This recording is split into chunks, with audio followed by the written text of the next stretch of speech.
नमस्कार, मी Punjab duck. 27 September 28, 29, 30च्या दरम्यान राज्यामध्ये ठिकठिकाणी मुसळधार पाऊस पडणार आहे, कुठं अतिमुसळधार पडणार आहे, कुठं रिमझिम पडणार आहे, कुठं ओढे नाले पडणार आहे। म्हणून हा अंदाज सर्व जनतेने लक्षात घ्यायचा। सगळ्यात महत्त्वाचं शेतकऱ्यांनी लक्षात घ्यायचा।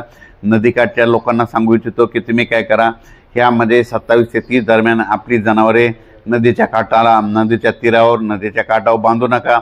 त्याच्यानंतर आपल्या पाईपलाईन असल्या तर आधीच बाजूला काढून ठेवा, कारण ह्या पावसामध्ये म्हणजे जे धरण आहेत त्या धरण क्षेत्रामध्ये, त्या कॅचमेंट एरियामध्ये जास्त पाऊस पडल्यामुळं त्याच्यानंतर ह्या धरणाचा देखील पाणी सोडावं लागणार आहे। म्हणजे धरणात पाणी सोडल्याच्यानंतर जास्त जर फ्लो नदीमध्ये आला तर तुमचे जनावरं तुमच्या गावात पाणी शिरू शकतं। म्हणून ही तुम्ही अगोदरच काळजी घ्यावी। खूप दिवसापासून 27 तारखेला पाऊस येणार आहे म्हणून ही सांगत आहे, पण शेतकऱ्याचे परत असे फोन आलेत की हे पाऊस आता आमचं सोयाबीन काढण्यासाठी कधी उघडणार आहे। तर राज्यातल्या शेतकऱ्याला सांगू इच्छितो की राज्यात 30 तारखेपासून ते 10 तारखेपर्यंत राज्यात हवामान कोरडं राहणार आहे। त्याच्यानंतर काय होईल, 30, 1, 2 तारखेला धुळी येईल, त्याच्यानंतर पाऊस देखील कमी होणार आहे। पण राज्यात मात्र 27, 28, 29 दरम्यान मुसळधार पाऊस पडणार आहे। म्हणून हा अंदाज सर्व शेतकऱ्यांनी लक्षात घ्यायचा। या पावसामध्ये विजेचं प्रमाण जास्त असल्यामुळे माझी शेतकऱ्याला विनंती आहे, तुम्ही काय करा, विजा कडकडत असताना झाडाखाली थांबू नका, आपली जनावरांकडे झाडाच्या खाली बांधू नका। राज्यात सर्व शेतकऱ्याला सांगू इच्छितो की हा पाऊस सांगू इच्छितो की कोणत्या भागात जास्त होणार आहे।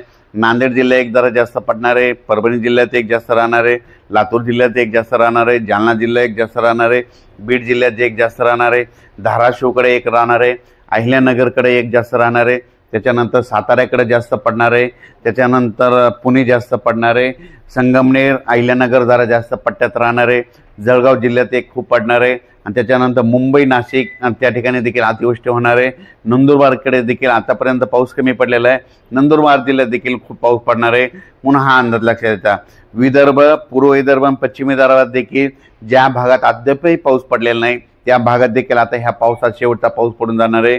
म्हणून हा अंदाज सर्व विदर्भ, पश्चिम विदर्भातल्या शेतकऱ्यांनी हा अंदाज लक्षात घ्यायचा।